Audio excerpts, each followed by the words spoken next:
Bonjour à tous. Dans cette vidéo, je vais continuer à étudier pour vous le livre d'Aaron Nimzowitsch, Mon système, publié il y a tout juste 100 ans. Nous allons poursuivre le chapitre 4, consacré au thème fondamental du pion passé. Au début de sa réflexion, l'auteur explique comment se créer un pion passé et pourquoi il peut être déterminant. Il explique aussi pourquoi une percée peut être dangereuse. J'ai présenté la première partie de ce chapitre dans la vidéo précédente. Je vous y renvoie si vous ne l'avez pas vu. Si le pion passé est un danger, cela signifie qu'il faut le bloquer. Mais ne croyez pas que le blocage n'aura qu'un intérêt défensif. Au contraire, c'est ce que Nimzowitsch explique maintenant en détail, en commençant par cet exemple schématique. Avant de l'analyser, il donne sa vision du jeu positionnel.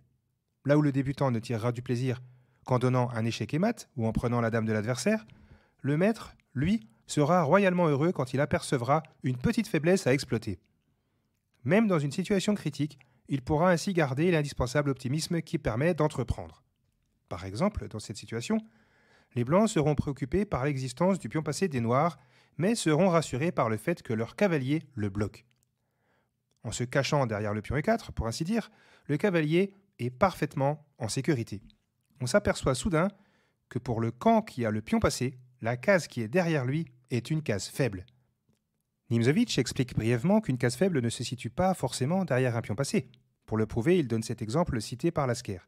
Les cases blanches sont ici très faibles, d'autant plus que les blancs ne peuvent pas les contester avec leur fou qui est un fou de case noire. Le cavalier d3, bien soutenu par les pièces lourdes noires, règne en maître. Nimzowitsch utilise ensuite une partie qu'il a jouée en 1912 pour illustrer l'intérêt du blocage au-delà de la question du pion passé. C'est là toute la puissance de son livre. Chaque chapitre comporte une progression très bien pensée sur le plan pédagogique. Dans cette position, c'est Nimzowitsch qui est moins bien avec les noirs. Le fou C5, ou la dame en cas d'échange, gagne en puissance en tant que bloqueur, parce que cette pièce ne pourra pas être attaquée frontalement. Mais ici, le blocage va plus loin. En effet, à cause de l'immobilisation du pion C6, le fou B7 se retrouve enterré. Le blocage crée donc un gros déséquilibre dans l'activité des pièces. Il entraîne de fait une plus grande liberté de manœuvre pour les pièces blanches qui vont pouvoir monter une attaque à l'aile roi. Les blancs pourront par exemple poursuivre par H4, avec l'idée d'ouvrir le roc. H5 sera forcé, ce qui créera une faiblesse chronique en G6. Notez que dans cet exemple, si les noirs échangent leur cavalier contre le fou de case noire, ils enlèvent un bloqueur au pion E5, un pion passé qui pourrait bien être dangereux à l'avenir. L'exemple suivant, imaginé par l'auteur, illustre à merveille la différence d'activité qu'entraîne le blocage. Toute l'aile dame des noirs est pétrifiée parce que les deux cavaliers D4 et E5 immobilisent les pions E6 et D5, mais aussi parce qu'ils contrôlent des cases importantes en plein cœur du territoire adverse, en particulier la case D7. Cette propriété du cavalier, qui est de contrôler des cases au-delà des pions, fait de lui le meilleur des bloqueurs. Comme le fou C8 ne peut pas se développer, il empêche la tour de sortir. Bien qu'ils aient une qualité et un pion de moins, les blancs ont bel et bien des chances de gain selon Nimzowitsch. La présence d'un pion passé en H5 les aide à vrai dire. 100 ans après son analyse, les modules donnent raison à l'auteur, les noirs n'ont pas mieux que la nulle. Comme souvent, Nimzowitsch tire de cet exemple une morale philosophique sur la nature même du pion. Voici tout le paradoxe de cette petite créature. Elle est un verrou pour ses propres coéquipiers, qu'elle empêche de circuler, et pourtant c'est aussi le pion qui, en contrôlant des cases importantes, empêche les pièces adverses de s'incruster dans son camp. La réflexion se prolonge même sur le plan psychologique. Le pion a une dualité particulière.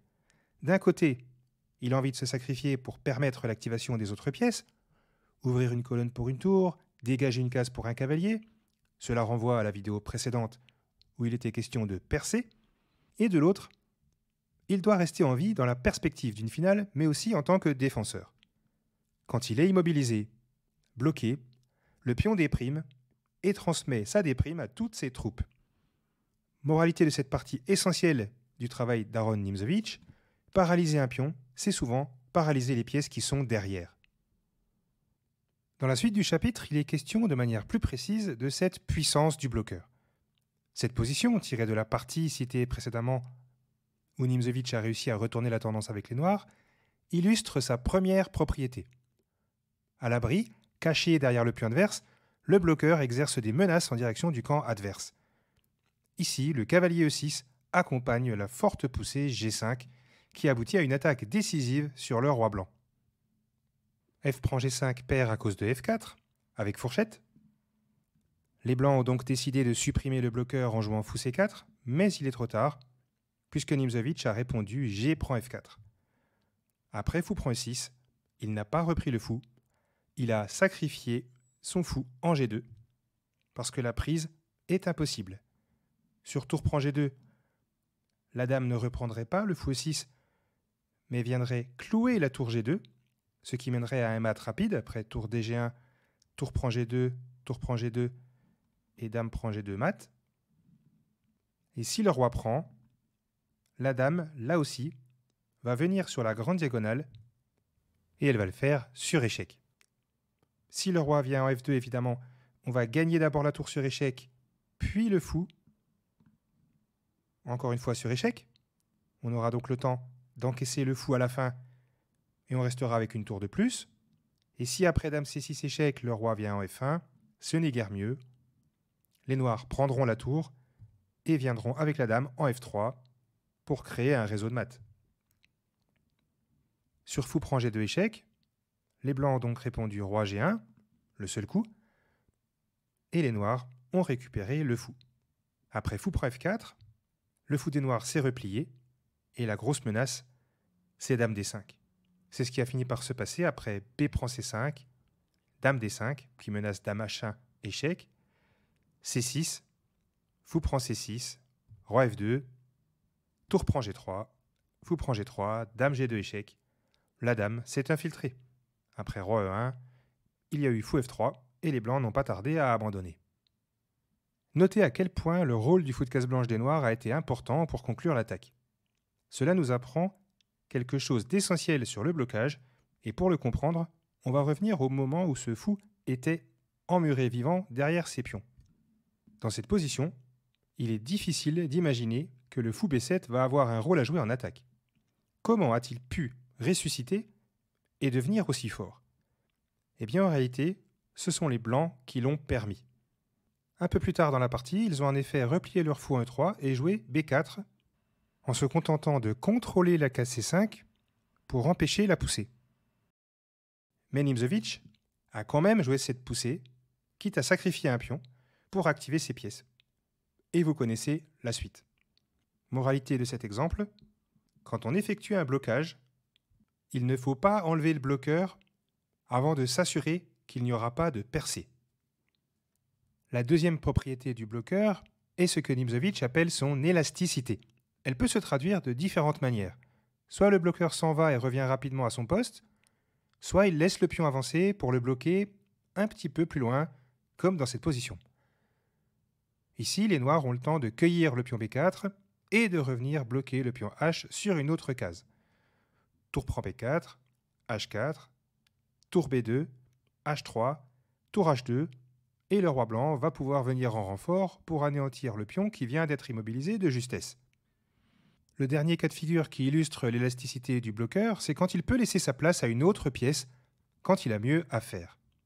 Dans cette position tirée d'une partie de l'auteur, le cavalier F4 bloque le pion F5 et il est bien protégé par le fou H2.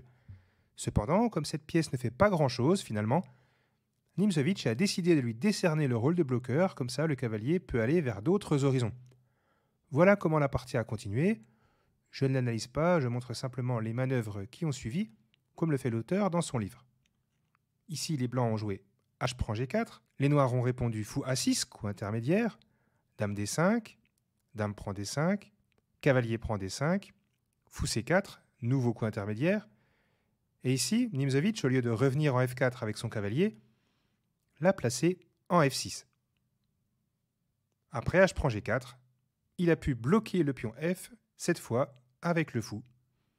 Cette pièce a gagné en activité alors que l'ancien bloqueur, le cavalier, est allé vers de nouvelles aventures. Dans la foulée de cet exemple, une nuance importante est apportée concernant la mobilité, l'élasticité du bloqueur. Elle est beaucoup plus importante quand le pion à bloquer n'est pas trop avancé. L'idéal, c'est quand c'est un pion semi-passé qui est situé au centre de l'échiquier puisque le bloqueur aura un rayonnement optimal sur les deux ailes, comme dans cette position. Le cavalier, ici, peut en effet naviguer à l'aile roi ou à l'aile dame en fonction des besoins. Nimzowitsch insiste ensuite sur la nécessité de renforcer le bloqueur de le protéger, et il précise que l'élasticité en découlera naturellement.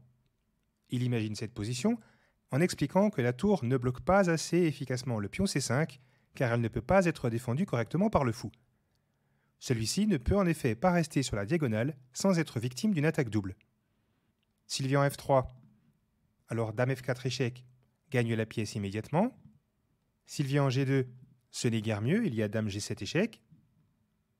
Et sur Fou H1, l'attaque double arrive en 2 coups après Dame G7 échec, et comme le roi est forcé de venir sur la 8e rangée, il va y avoir Dame H8 échec, suivi de Dame prend H1. Le fou doit donc arrêter de soutenir la tour.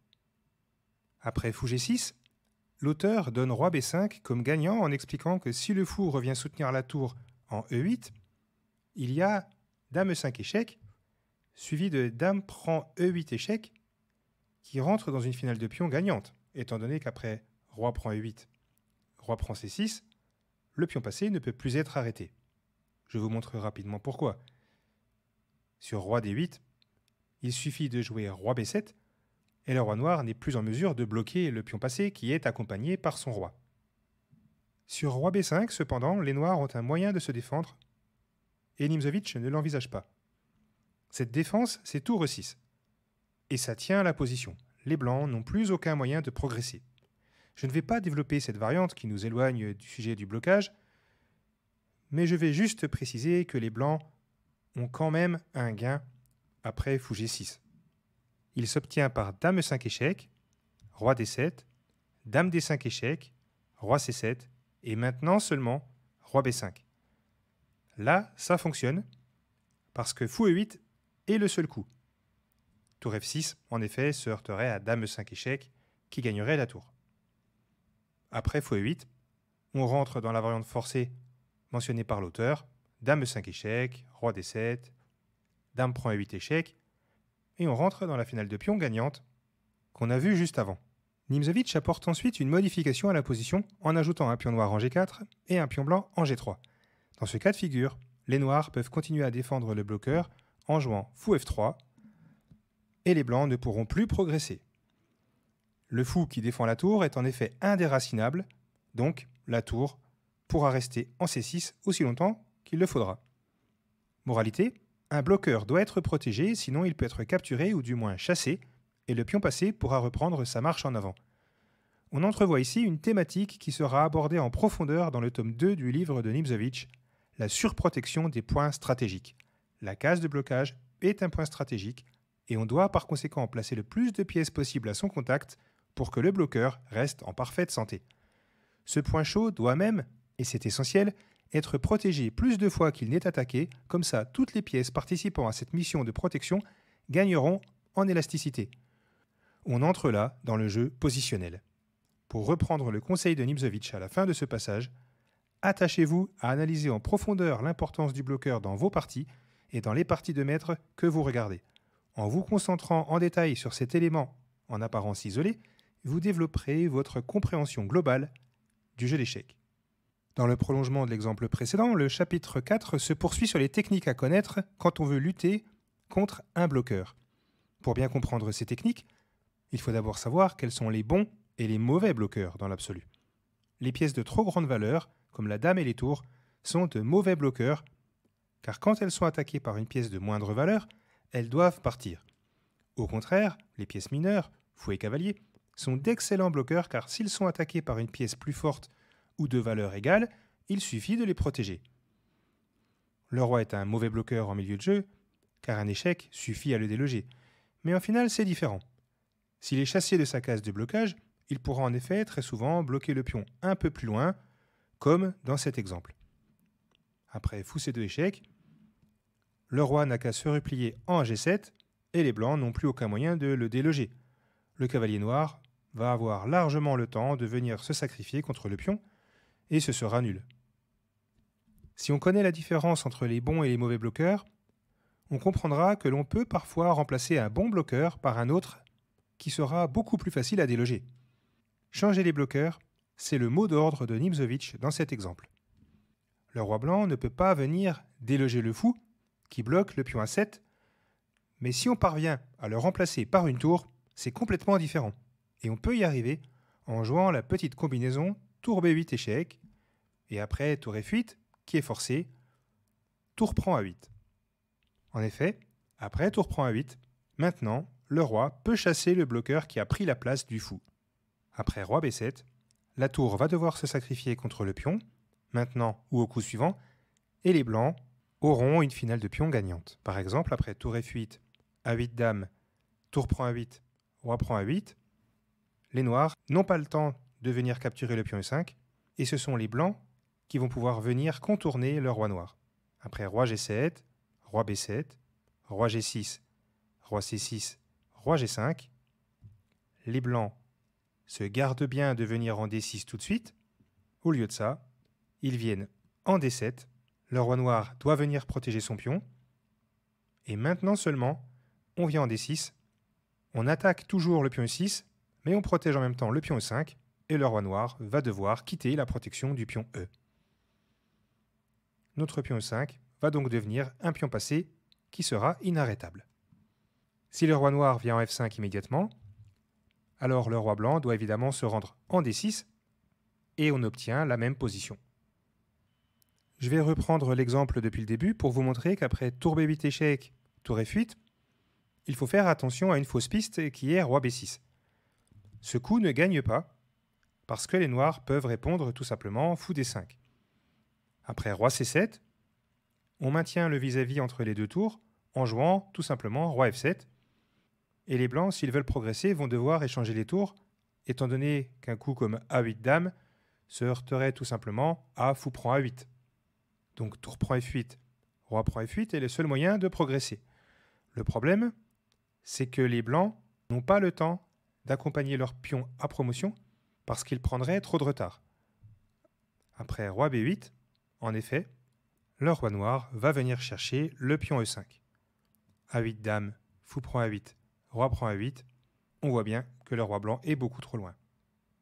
Après l'échange des tours, au lieu de roi B8, les blancs doivent se résoudre à jouer roi D8, et ça va être nul après roi F7, roi D7, parce que dès que le roi noir abandonnera la protection du pion E6, en venant par exemple en G6, alors on pourra sacrifier le pion, étant donné qu'on pourra gagner le pion E6 privé de son défenseur.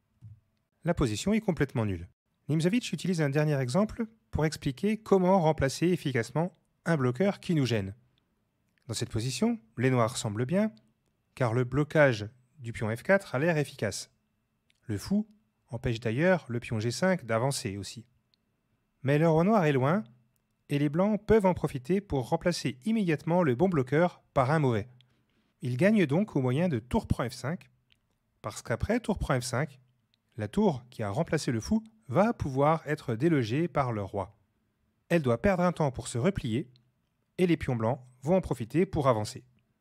Le roi noir ne va jamais arriver à temps. Roi B5, F5, roi C6, G7, tour G8, F6, et après roi D6, les blancs ont un coup qui empêche le roi d'arriver en F7 à temps, c'est roi F5. Roi G6 suivi de F7 ne peut plus être empêché. Pour récapituler, si on veut lutter contre un bloqueur, on peut le remplacer par un autre, moins efficace, quitte à sacrifier parfois du matériel. On peut aussi s'en prendre aux pièces qui le défendent, en les échangeant, en les chassant, ou en les occupant ailleurs, en créant des menaces qui vont les forcer à quitter leur poste. Ce dernier stratagème, la diversion, se retrouve plutôt en milieu de jeu. Je vais vous montrer un dernier exemple utilisé par Nimzowitsch à partir d'une partie qu'il a jouée en 1925. Il avait les blancs. Ici, le pion D5 semble bien bloqué, par le fou D6, mais aussi par le cavalier D7, qui est ce qu'on appelle un bloqueur de réserve. Mais en réalité, après le coup dame D3, les blancs menacent la prise en H7, et le bloqueur de réserve a dû voler au secours de son roi, parce que G6 aurait été beaucoup trop affaiblissant. Donc, cavalier F8. Et après, tour prend E8, dame prend E8, les blancs ont rapproché leur cavalier de l'aile roi par cavalier H4 pour occuper F5 et faire pression sur G7 en se coordonnant avec le fou B2. Les noirs ont anticipé cette idée par F6.